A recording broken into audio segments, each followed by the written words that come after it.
people stay home, using new care models, new technologies to support high-risk patients staying home healthy in the community has never been more relevant. And whether you know it or not, your model is going to move from the edge of the healthcare system toward, I believe, the very heart of it within the next 5 to 10 years.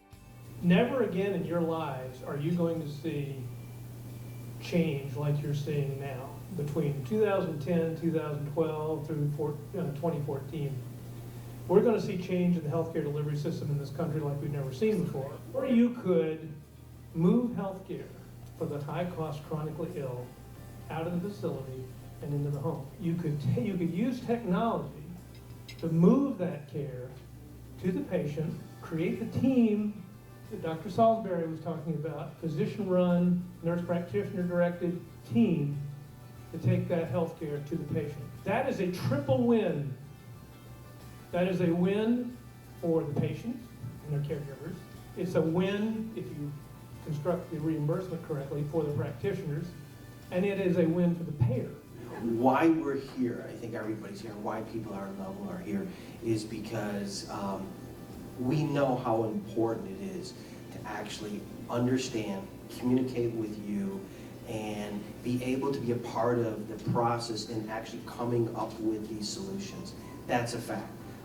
What I can tell you is that in the last 18 months, our business is in a doubling mode, and I think it's going to double in 2013, and it's going to double again, because customers are not asking, how do I get paid for this?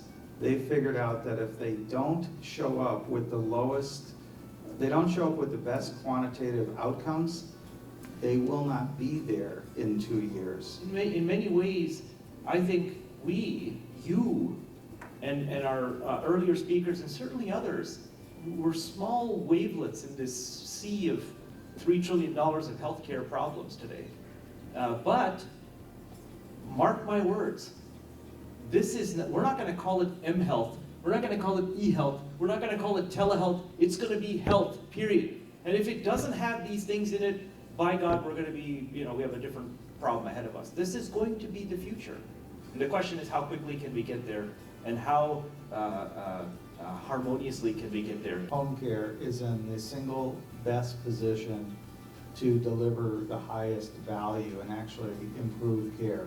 Much higher value, much better position than managed care or any of the other disease management companies. Those have been failures, frankly, and you can do it better than anyone else that I'm aware of at the lowest cost. And The fact is, you're caring for people through an entire care continuum, the post-acute phase. The fact is, using technology will give you the ability to share the information and share that life cycle of that patient. So I started with that quote from Eleanor Roosevelt about the future and belonging to those that believe in the beauty of their dreams. And I also want to share the thoughts of my former boss at Cleveland Clinic, Toby Cosgrove, who took half of Eleanor Roosevelt's quote for his own, in that the future belongs to those that seize the opportunity created by innovation. And I think that today what we can think about is, how do we innovate in how we structure our organization and how we develop new programs and technologies to further our mission, to grow our mission, and to better serve the public.